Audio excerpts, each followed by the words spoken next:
চিংড়ি দিয়ে কচু শাকের এত সুন্দর এত টেস্টি পকোড়া হয়, মা না বানালে আমি সত্যিই জানতে পারতাম না।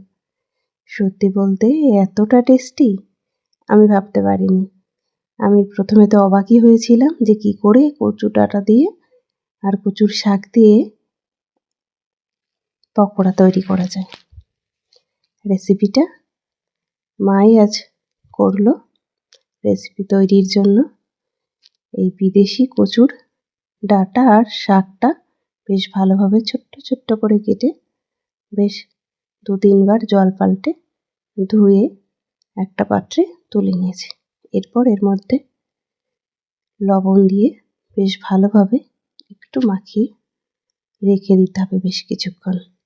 এরপর অপর একটা পাত্রে দিয়ে দিতে হবে বেসন, পরিমাণ মতো লবণ, পরিমাণ মতো হলুদ গুঁড়ো, কাঁচা লঙ্কা কুচি, পেঁয়াজ কুচি, জিরে গুঁড়ো, কাশ্মীরি লঙ্কা গুঁড়ো আর গরম মশলা গুঁড়ো।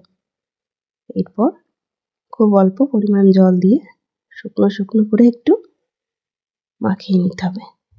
এরপর কচুর থেকে যেই জলটা বেরিয়েছিল সেটা চিপে নিয়ে দিয়ে দিতে হবে, আর সাথে ভেজে তুলে রাখা চিংড়ি মাছটা। এই চিংড়ি মাছটা দেওয়ার কারণেই কিন্তু দারুণ টেস্ট হয়। বেশ ভালোভাবে মেখে নিয়ে এরপর কড়াইতে তেল দিয়ে দিতে হবে। কড়াইতে তেল গরম হয়ে গেলে বেশ সুন্দরভাবে সাথে সাথে আরও একটু ফেটিয়ে নিতে হবে। বেশ যত ভালো ফেটানো হবে ততটাই মুচমুচে আর খাস্তা হবে এই পকোড়া। এরপর একে একে পকোড়ার মতো শেপ দিয়ে যতটা পারা যায়, এটা খুব একটা স্মুথ হবে না, একটু এবড়ো খেবড়ো হবে দেখতে। তো দেখতে যেমনই হোক খেতে কিন্তু দারুণ লাগে। গরম ভাতের সাথে এই রেসিপির একদমই তুলনা হয় না।